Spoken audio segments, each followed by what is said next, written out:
요즘 서점가에 가면 다양한 주제의 책들이 전시되어지고 판매가 되어지고 있습니다. 그 중에 자기 개발 쪽에 가서 보면 퍼스널 브랜딩이라는 책들이 여러 권들이 전시되고 있는 것을 보게 됩니다. 많은 사람들에게 관심이 있는 분야이고 특별히 취업을 앞두고 있는 청년들에게는 더 관심이 있는 분야가 아마 이 퍼스널 브랜딩에 대한 책들이 아닐까 생각이 듭니다.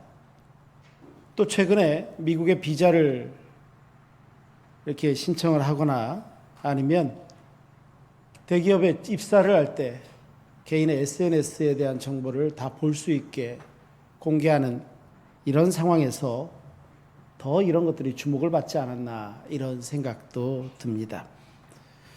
퍼스널 브랜딩은 한마디로 이야기하면 일종의 SNS나 여러 곳에 올릴 나의 모습입니다. 내 모습. 이 모습, 취업을 위해서 쌓아가야 될 스펙이 있다면 스펙, 남들에게 나를 어떻게 보여줄 것인가, 내 이미지가 다른 사람에게 어떻게 전달되기를 원하는가, 이런 것들을 정교하게 설계합니다. 그리고 게시를 합니다. 그리고 다른 사람에게 내가 누군지를 보여주는 겁니다. 나는 이런 사람입니다. 라는 것을 보여줍니다. 내가 누구인가. 그런데 잘 생각해 보면은요, 이거는 이 시대의 어떤 한 관심 있는 사람들의 관심사라기보다는요, 오랜 철학의 가장 근원적인 질문과 닿아 있는 거 아십니까? 철학에 있어서 가장 중요한 질문은 늘 가장 먼저 대두되어지는 것은 나는 누구인가입니다. 도대체 나는 누구인가? 나는 누구이고 다른 사람에게 나를 어떻게 증명하는가? 이거에 관한 학문이 철학의 전부다라고 이야기해도 과언이 아닐 정도입니다. 그래서 그럴까요? 현대인들도요, 이렇게 나를 만들기를 원합니다. 나를 만들고 증명하고 다른 사람에게 소개하고 내 존재감을 드러냅니다. 이 가치가 중요하다는 것입니다. 그러니까 철학적 가치와 질문과 똑같지요. 그런데 현대인들이 이렇게 자기 자신을 만들고 다른 사람들에게 기획해서 보여주고 이런 목적을 하나하나 이루었다 할지라도 의외죠. 현대인들은 오히려 성취감이 더 떨어지고 있다 이렇게도 이야기합니다.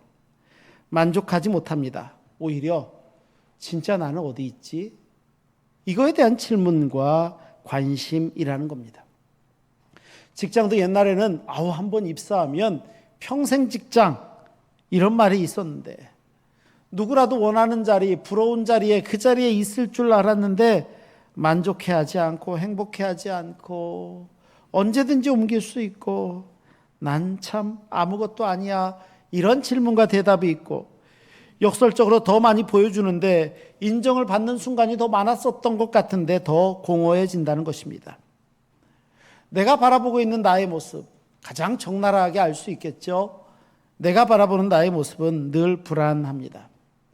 다른 사람이 지나가는 말로 한마디만 판단을 해도요, 그 판단이 나를 쓰러뜨리고 나를 어렵게 하고 나를 부끄럽게 하고 위기감을 느끼게 합니다.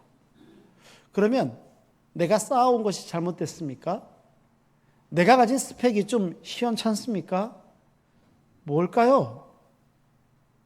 오늘 성경은 그게 아니라고 이야기합니다. 정말 중요한 것이 있다라고 이야기합니다. 기독교 윤리학자 중에 굉장히 유명한 형제가 있습니다. 라이놀드 니버, 리차드 니버 두 사람입니다. 라이놀드 니버 같은 경우는 굉장히 유명한 책이죠. 도덕적 인간과 비도덕적 사회라는 책으로 굉장히 유명하고, 이 리차드 니버 같은 경우는 실은 기독교와 문화 이쪽에서는 아주 굉장히 독보적인 존재입니다. 그런데 이 리차드 니버가 그런 말을 합니다. 인간이 살아가는 방식이 있는데 살아가는 방식으로 볼 때 인간은 세 가지 부류의 방식이 있다 이렇게 이야기합니다. 첫 번째는 스스로 내가 무언가를 늘 만들어가는 사람입니다. 내가 만들고 내가 거기에 존재합니다. 내가 나를 설계합니다. 그 안에서 내가 누군지 증명해내려고 합니다. 퍼스널 브랜딩하고 굉장히 닮아 있죠. 두 번째는요, 만드는 거라기보다는 기존의 시스템에 순응합니다. 기존의 시스템, 기존의 공동체 안에서 내가 해야 될 의무가 있으면 지키고요. 그 안에서 법칙이 있으면, 종교라면 율법이겠죠. 이거를 잘 지키려고 노력하는 사람입니다. 이게 두 번째 사람의 부류라는 것입니다. 세 번째 사람은요, 응답하는 사람이다, 이렇게 이야기합니다. 이 사람은 출발 자체가 다릅니다. 그의 생각은 늘 이렇습니다. 나는 받은 게 너무 많아. 나는 너무 많이 받았고 분에 넘치는 은혜를 입었고, 내가 한평생 살아간다 한들 내가 받은 은혜, 부모님께 받은 은혜, 선생님께 받은 은혜, 나를 둘러싸고 있는 이 사회에서 받은 은혜, 국가로부터 받은 은혜, 내가 이걸 어떻게 다 갚을 수 있겠냐. 그래서 그는 내가 받은 것에 대한 응답, 반응, 이것으로 살아가는, 그 존재로 살아가는 사람입니다. 여기서 첫 번째와 두 번째는요, 자기 스스로 뭔가를 만들어내고 공동체 안에서 의무와 율법을 지키고 서로 대척점에 있는 것처럼 느껴질는지 모르겠지만 실은 구조는 똑같습니다. 내가 먼저 뭘 만듭니까? 그걸 지키려고 노력하고 무엇을 해서 굉장히 말합니까? 그걸 어쩌면 지금 서정가에서 퍼스널 블렌딩하고 뭐가 다릅니까? 내가 뭔가를 만들어내서 나를 소개하고 내 존재감을 드러내는 거니까. 두 번째는 뭡니까? 내가 기존에 지켜져 있는 이 시스템 안에서 내가 뭐든지 다 지켜야 된다라고 생각하는 것. 종교적으로 이건 뭐라고 얘기하냐면 이걸 율법주의다, 이렇게 얘기합니다.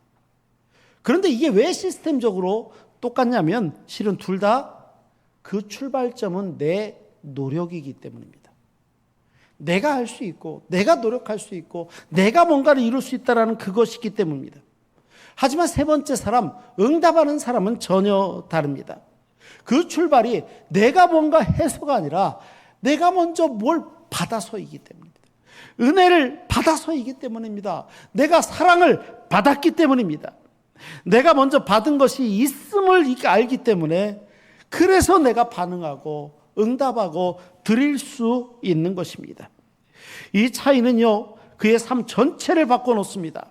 성경은 이 세 번째의 삶이 우리에게 있다고 말씀하는 것입니다. 우리는 과연 어떤 부류입니까? 성경으로 돌아가 볼까요? 오늘 갈라디아 교회도 마찬가지입니다. 그들도 스스로 자기 나름대로 뭔가 댐데미를 만들어가는 것으로 이해할 수 있습니다. 그들도 나름대로 기독교인으로 어느 정도 일정 수준의 수준을 유지할 수 있을 것이라 이렇게도 이야기하고 만족합니다. 내가 예수를 믿었고 세례를 받았고 성찬에 참여하고 율법적인 행위에 대해서 어김이 없고, 그런 모습, 그런 신앙. 그런데 여기에만 만족합니까? 아닙니다. 나는 그리스도도 믿지만 율법도 잘 지켜. 유대교적인 율법 사고도 똑같이 가지고 있습니다.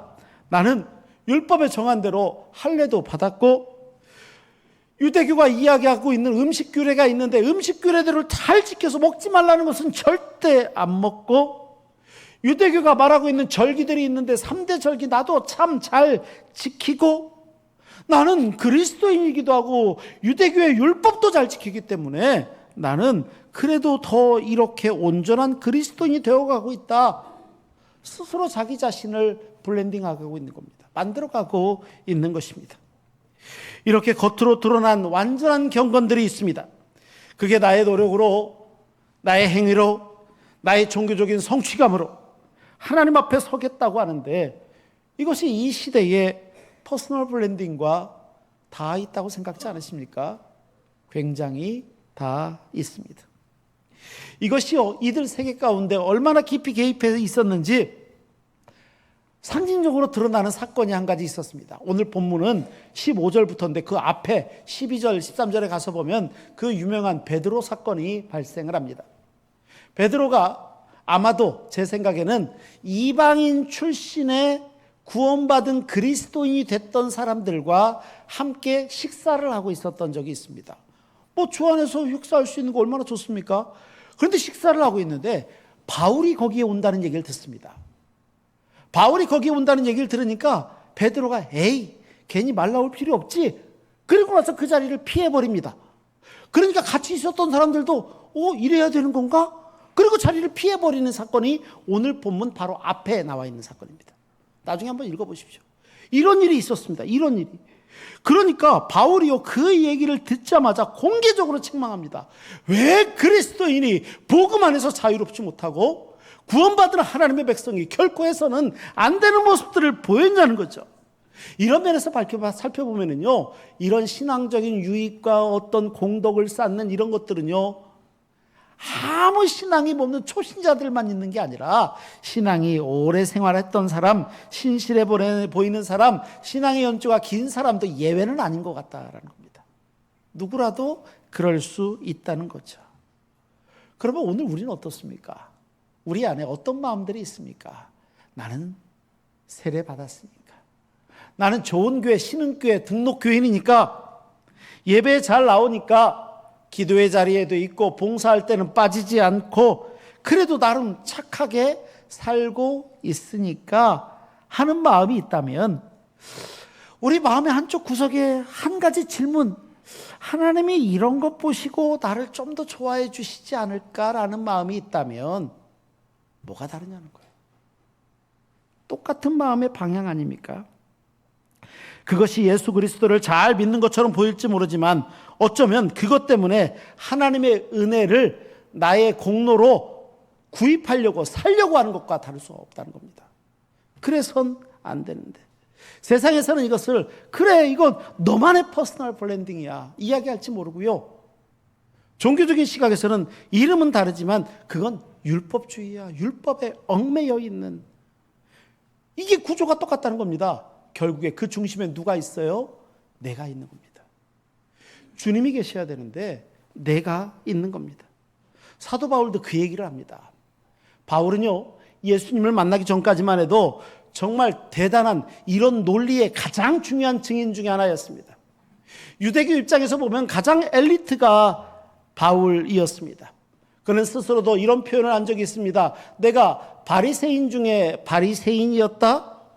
유대교로는 율법을 잘 지키는 사람이었다. 그것 때문에 나는 하나님께 가까이 갈 수 있다라고 생각했었다는 겁니다. 그런데 그가 예수님 믿는 사람을 잡으려고 다메섹으로 가던 도중에 부활하신 예수 그리스도를 만나게 됩니다. 그리고 정말 구원의 은혜는 다른 어떤 행위, 공덕 이런 게 아니라 오직 예수 그리스도를 믿는 믿음에 있음을 알게 됩니다. 그 믿음에 있음을 알고 이 모든 것들을 바르게 전하기 위해서 쓴 아주 대표적인 두 가지 책이 신약에 있는데 그게 오늘 본문인 갈라디아서고요, 로마서입니다. 오직 믿음으로 구원받는다는 것입니다. 오직 구원. 내가 나를 증명하는 것에 증명해 낸다고 한들 여기에 안식이 있는 게 결코 아니라는 것입니다. 왜 거기에 안식이 없습니까? 내가 이 수준에 도달하면요, 또 다른 수준이 보일 겁니다. 여기에 올라가면 또 다른 게 보일 거고 또 다른 게 보일 거고, 그래서 안식이 없다는 겁니다. 나는 늘 부족해. 여기에서 마음이 떠나지 않는 겁니다. 그래서 바울이 하는 이야기가 있습니다. 20절 말씀을 보면 바울은 그 상황에서 이렇게 이야기합니다. 내가 그리스도와 함께 십자가에 못 박혔다, 이렇게 얘기합니다. 보통 이런 상황이 있으면 어떤 처방을 내립니까? 야, 율법을 더 잘 지켜야 돼. 더 끝내주게 지켜야 돼. 좀 더 열심히 한번 해봐. 너는 이게 틀렸더라. 이것 좀 한번 수정해봐. 이렇게 말해야 정상일 것 같지 않습니까? 그런데 바울의 답은요, 그게 아닙니다. 난 죽었어. 나는 벌써 죽었어. 십자가에서 나는 벌써 죽은 사람이야. 해결책이 아니라 죽음을 이야기하는 겁니다. 더 나은 존재가 돼야지, 이렇게 이야기하는 것이 아니라 나는 이미 죽었다니까. 이게 바울의 대답입니다. 어떻게 하면 더 잘할 수 있겠습니까? 이렇게 묻는 사람에게 나는 죽었습니다, 이렇게 대답하는 겁니다. 그게 뭐예요? 그리스도와 함께 못 박혔나니에요. 나는 그리스도와 함께 못 박혔다. 완료형입니다. 문법적으로 보면은요, 과거에 시작된 일이 지금에 완성되고 지금까지 영향을 미친다는 겁니다. 이제 무엇인가 내가 새롭게 결심하고 이것을 해야지라는 게 아니라 이미나 먼저 주님이 하셨다는 겁니다. 자, 그렇다면 내가 죽었다라는 말은 어떤 의미가 있겠습니까? 초대교회 이집트에 성 마카리오스라는 초대 교부가 있었습니다. 어떤 사람이 어느 날 이 초대 교부였던 성 마카리오스에게 가서 이렇게 질문합니다. 세상에 대해서 죽으라고 이야기하는데 도대체 세상에 대해서 죽는다는 게 무슨 의미가 있습니까? 이렇게 질문을 하니까 마카리오스가 그 젊은이에게 이렇게 대답합니다. 젊은이, 지금 공동묘지로 가시게. 그리고 가서 무덤에다 대고 아주 신나게 욕을 한 바가지 퍼붓고 한번 오시게. 그 젊은이가 선생님이 시키는 대로 다녀옵니다. 그러니까 마카리오스가 다시 보냅니다. 다시 그 묘지로 가서 이번에는 칭찬에 칭찬을 한번 다 쏟아붓고 오시게. 이렇게 하니까 갔다 옵니다. 자, 갔다 왔을 때 마카리오스가 이 젊은이에게 묻습니다. 자네가 욕을 부어대니까 시체들이 화를 내고 막 승질을 내든가? 이렇게 물어봅니다. 아니요, 그러지 않았습니다. 자, 그럼 칭찬을 할 때는 어땠는가? 그 시체들이 그렇게 좋아하던가? 이렇게 묻습니다. 그러니까 아닙니다. 이렇게 대답합니다. 이때 마카리오스는 이렇게 대답을 합니다. 바로 그것이네. 세상에 대해서 죽는다는 것은 바로 그것이네. 이렇게 이야기합니다. 죽은 것은요, 반응이 없다는 뜻입니다. 세상이 나에 대해서 평판을 내립니까? 저 사람은 이래서 좋아, 저래서 좋아, 이러면 안 돼, 저러면 안 돼. 세상 평판에 대해서 나는 죽는 것입니다. 세상 사람들이 비교하고 인정하고 이 모든 것들 사이의 갈등 앞에서도 죽었기에 전혀 반응하지 않는 게 세상에 대하여 죽었다는 것입니다. 어떻게 해서든지 나를 만들어가고 어떻게 해서든지 나를 세워가고 어떻게 해서든지 다른 사람에게 소개시키려고 했던 그 자아는 예수 그리스도 앞에서 십자가 앞에서 다 이미나 죽었다는 것입니다. 이미나 죽은 것. 바로 그것입니다. 내가 굳이 없애려고 하지 않아도 됩니다. 이미 죽었기 때문입니다. 이거는 우리가 받은 세례에서도 그대로 드러나고 있습니다. 골로새서 2장 12절은 이렇게 말씀하고 있습니다. 너희가 세례로 그리스도와 함께 장례입니다. 장사되고 또 죽은 자들 가운데서 그를 일으키신 하나님의 역사를 믿음으로 말미암아 그와 함께 일으키심을 받았느니라. 아멘. 물에 잠긴다는 것, 세례를 옛날엔 침례처럼 이렇게 닦기도 하고 우리 장로교회도요, 침례를 해도 좋고 머리에 이렇게 해도 좋고 다 좋고 교회 형편에 따라 하는 게 우리 교단 헌법에 나와 있습니다. 근데 예전에는 요단강에서 침례했잖아요. 예, 그렇게 침례를 하고 그렇게 물속에 들어간다라는 것은 죽었다라는 뜻이라는 겁니다. 죽음이라는 것입니다. 하지만 물에서 나오는 건 뭐예요? 그와 함께 일으키심을 받았느니라. 이거는 부활에 동참한다는 것입니다. 옛날에 죄인된 나는 십자가에서 이미 죽었다는 것입니다. 하지만 그리스도의 부활로 말미암아 이미 우리가 부활에 동참했다는 은혜의 말입니다. 그러면 이제 어떻게 해야 됩니까? 20절은 계속 이렇게 말씀합니다. 그런즉 이제는 내가 사는 것이 아니요 오직 내 안에 그리스도께서 사시는 것이라 말씀합니다. 이건 역설입니다. 좀 전까지 죽었는데 살았다고요? 이건 역설 아닙니까? 어떻게 죽은 게 산 겁니까? 여기서 죽은 것은요, 죄악 가운데 있었던 내가 중심이 되었던 그 나는 죽은 것이고, 산 것은 예수 그리스도께서 중심이 되어주시는 새롭게 빚어진 그 나입니다. 과거의 나는 내 마음 가운데 내가 마음의 왕자에 앉아 있었다면 이제부터는 예수 그리스도께서 내 삶의 중심에, 내 마음의 중심에, 내 인생의 중심에 계신 겁니다. 과거의 나는 죽고 이제 나는 살아나는 것입니다. 옛날엔 내가 중심이었는데 이제는 그리스도께서 나의 중심이 되었다라고 고백하는 겁니다. 이 고백 말입니다. 사시는 것이라 지금도 살아계시다는 것입니다. 맞습니다. 주님이 지금도 살아계신 주님이 나와 함께 하시는 것, 이것이 바로 그리스도를 구주로 믿는 이의 현실이고 실존이라는 말씀입니다. 맞습니다. 그렇게 구원의 은총을 우리는 그리스도와 함께 누리게 됩니다. 내가 만들고 내가 그럴싸하게 브랜딩한 이게 나가 아니라 부활하신 주님이 나와 함께 계시고 주께서 나를 만지시고 만들어 가시는 그 모습, 바로 그럴 때 우리의 존재감이 있는 겁니다. 이거는 예를 들면 악기와 비슷합니다. 오늘 좋은 피아노가 있습니다. 오르간이 있습니다. 이 악기 전체만 가지고도 우리가 이름을 알 수 있습니다. 저건 이름이 피아노야, 이거는 오르간이야. 그런데 이 피아노와 오르간이 진가를 드러내는 거는요, 정말 훌륭한 연주자에 의해서 연주가 되고 아름다운 음악이 흘러나올 때 저 악기들의 진가가 드러나는 거 아닙니까? 마찬가지입니다. 오늘 우리도 우리 자신의 존재 그것 때문이 아니라 우리 안에 계신 주님이 나를 연주하시는 겁니다. 우리 안에 계신 주님이 나로 활동하게 하는 것입니다. 주님이 내 안에 계실 때 비로소 우리는 우리가 될 수 있는 것이고 하나님께서 기억하시고 인정하시고 하나님의 인정을 받는 그런 존재가 되는 것입니다. 이러한 새로운 삶이 있습니다. 이 원리를 바울은 이렇게 계속해서 20절에 말씀합니다.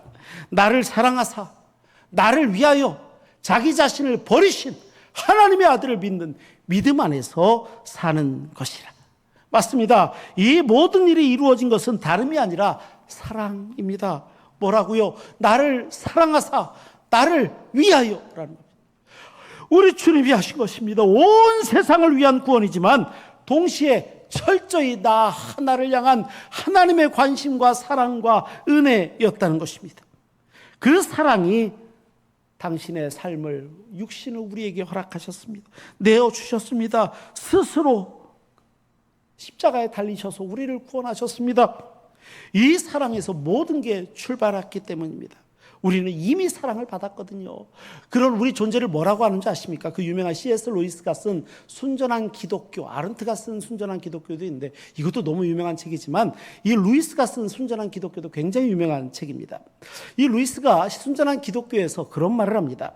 그리스도인이 된다는 것, 우리가 그리스도인이 되는 겁니다. 그리스도인이 된다는 것은 더 나은, 좀 더 나은 사람이 되기로 결심하는 것, 이거 아니라는 거예요.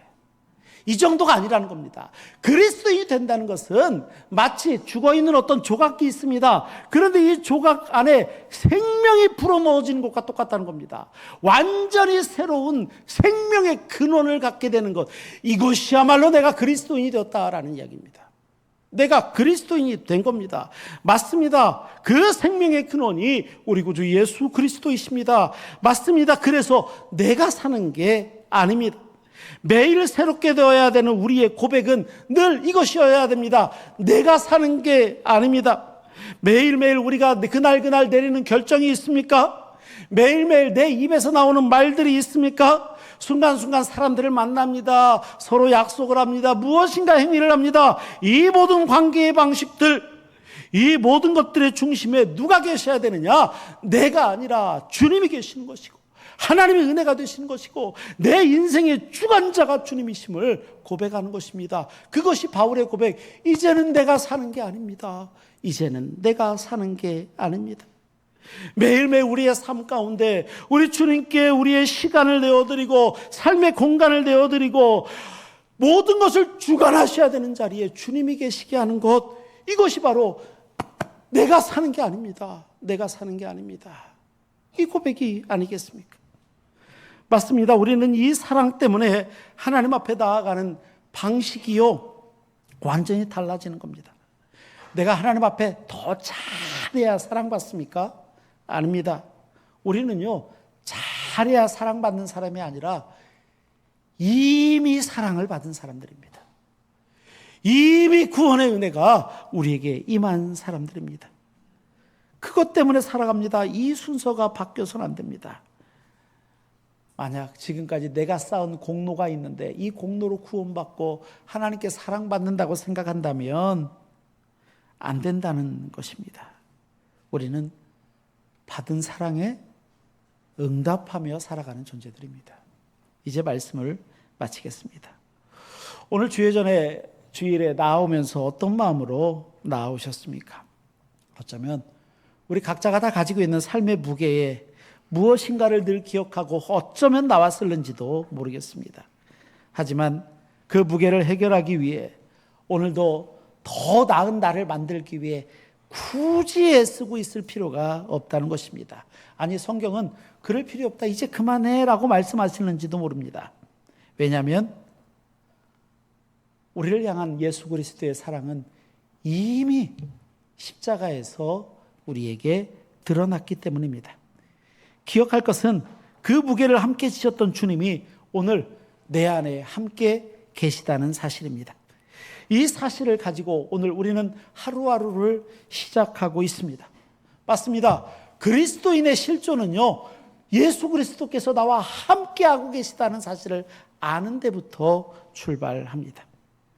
그리고 이제 우리는 오늘 주께서 베푸신 성찬상 앞으로 함께 나아갑니다. 이제 주님의 몸과 주님의 피를 대하게 될 것입니다. 나를 위하여 기꺼이 내어놓으셨던 그 주님의 사랑을 우리 모두가 바라보고 기도하고 입으로 경험하게 될 것입니다. 이 성찬상은 옛날에 내가 그리스도와 함께 죽었고 지금까지 아무리 내가 노력해도 채워지지 않았던 것이 있었는데 이제 주께서 그와 함께 하시고 나와 함께 하시고 채우셨다는 사실을 다시 확인하는 자리입니다. 주께서 베푸신 이 성찬상 앞에서 나를 위하여 자기 자신을 버리고 십자가를 지셨던 예수 그리스도의 사랑을 다시 한번 기억하고 응답합니다. 그럴 때 주님께서는 반드시 우리의 필요를 채워주실 줄 믿습니다. 이 은혜 말입니다. 성찬은 그 진리를 담고 있습니다. 우리도 주님의 베푸신 사랑에 날마다 응답하며 살겠노라 다짐하고 고백해야 됩니다. 이렇게 주의 사랑을 받아들이고 주님과 함께 연합을 이루고 일치를 이루어가는 것입니다. 그리고 오늘 우리도 바울처럼 똑같이 고백해도 좋을 것 같습니다. 주님, 이제는 내가 사는 것이 아닙니다. 오직 주님이 사십니다. 주님, 내 안에 함께 거하시옵소서. 이 고백을 가지고 믿음으로 승리하며 하나님의 은혜를 확인하며 나아가는 거룩하고 복된 주의 자녀들, 오늘 예배하는 우리 신흥의 권속들 한 분 한 분 다 되시기를 주의 이름으로 축원합니다.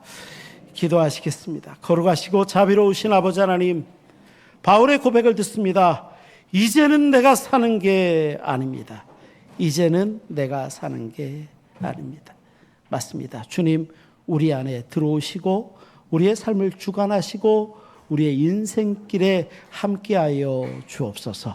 우리 구주 예수 그리스도의 이름으로 기도하옵나이다. 아멘.